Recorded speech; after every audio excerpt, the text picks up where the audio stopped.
And I look around at the world and there's so much pain and sorrow in the world. And I think my work tends to take people back to when they were children and to a time that it was really safe and comfortable in their lives and they didn't have a lot to worry about.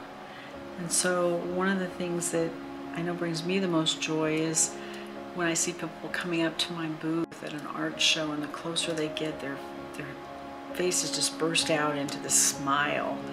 And I think, gosh, even if they don't buy anything, that I've achieved my goal of bringing joy into people's lives through my work. One thing that sets me apart is the use of vintage things in my work, and in particular quilts, crazy quilts from the late 1800s to 1900s, and recycled furs that I use to trim the coats. So I make the coats a lot of times out of vintage fabrics, but I also incorporate antiques as props and accessories for my Santas.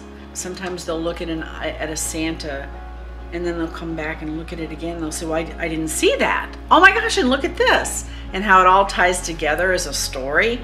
And they'll say, well, look, there's a little egg in the bird's nest. And there's the bird. And they'll see all these things and I think, yes, that's, you know, you're getting the story of it. So every piece I have tells a story. There's a reason why they carry what they carry. There's a reason why they're sitting on what they sit.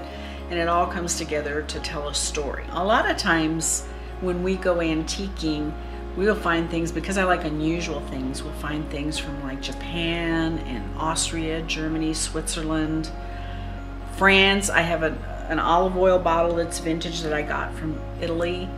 And so most of the things that I've collected that I have a lot of came from Germany and Austria because we have visited there the most. I just love to go to other countries and to create a theme of a Santa based on the treasures that I find. I have a long-time customer, Janet. This year, she got a dog, and he's a 70-pound golden doodle named Cadet. And so he's kind of a naughty little boy. When I was looking through my dog books, I had a vintage cover of a dog book from like the 1800s that I had color copied, and it was called Naughty Puppies. So I put that on there, and when she came to pick it up, she was almost in tears saying, oh my gosh, that's just perfect, that's Cadet. I could not have picked out a dog that looked more like my dog and the little book Naughty Puppy with the Santa. This is his first Christmas, and yes. And so that brings me a lot of joy. I've had some very, very touching pieces that I've done of parents who had recently passed away, and I made Santas dressed in their mother's or father's clothing.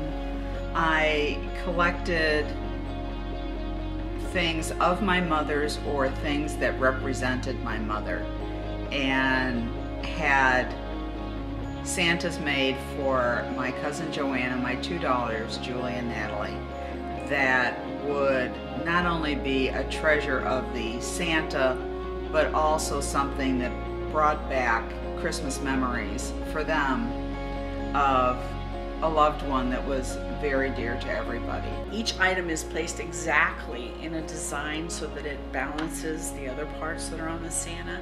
And I basically say that I don't let a piece out of my workroom until it meets my standard. I'm confident that at Linda Cowell Originals you'll find something special for you and your family.